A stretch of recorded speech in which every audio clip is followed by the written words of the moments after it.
Kenapa bisnis coachingmu gak laku? Mungkin ada baiknya kita bahas satu persatu. Nah, ini pertama yang mungkin perlu kita bahas adalah mengenai strategi pemasaran.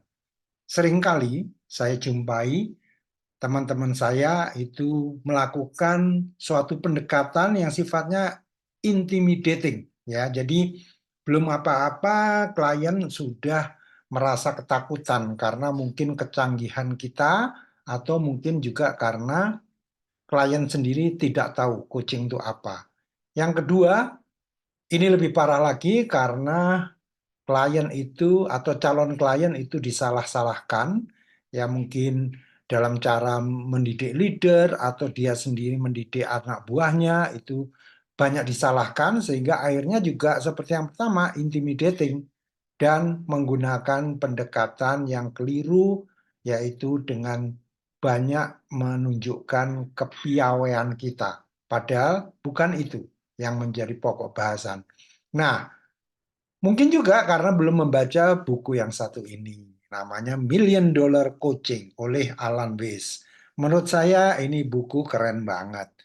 Ada tiga hal yang menurut saya paling penting dari buku ini adalah dari sisi metodologi, kemudian dari segi teknik coaching, dan terakhir adalah bagaimana membantu orang lain untuk sukses. Mari kita lihat salah satunya yaitu teknik coaching.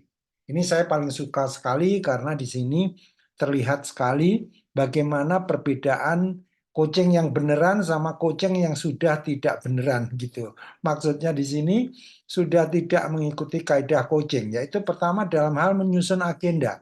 Seringkali kita ini atau seorang coach itu selalu memaksakan bahwa agenda datangnya dari coach, padahal salah besar. Justru klien kita yang harusnya menentukan agendanya. Dia pengen bicara mengenai apa, bukan kita yang ngedrive. Kemudian yang kedua, kita harus lebih banyak bertanya dengan pertanyaan yang powerful.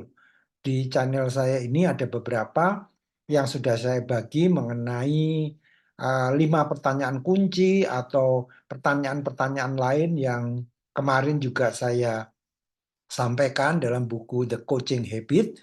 Nah, itu juga bisa nanti teman-teman lihat dari teknik coaching atau teknik membuat pertanyaan yang bagus. Nah, yang ketiga itu active listening. Nah, dua hal ini, powerful question sama active listening, itu ada beberapa coach yang sudah tidak sabaran pengen jump into conclusion atau lebih banyak memberitahu. Ya, jadi bukan coaching lagi, telling jadinya atau training. Nah, itu tidak benar. Ya, justru kalau kita menjadi seorang coach yang bagus, seorang coach yang efektif, dia harus lebih banyak mengajukan pertanyaan dan juga banyak mendengarkan. Kemudian yang keempat, nah ini baru kita boleh membuat suatu summary yang nantinya membuat si klien kita ini termehek-mehek gitu ya, karena dia senang sekali dengan diskusi yang kita buat dalam sesi coaching. Nah, untuk jelasnya langsung aja baca buku ini, karena tugas seorang coach adalah membantu orang lain untuk sukses. Jadi jangan buru-buru untuk kita mengajari, tapi kita membantu. Demikian, silakan baca sendiri bukunya.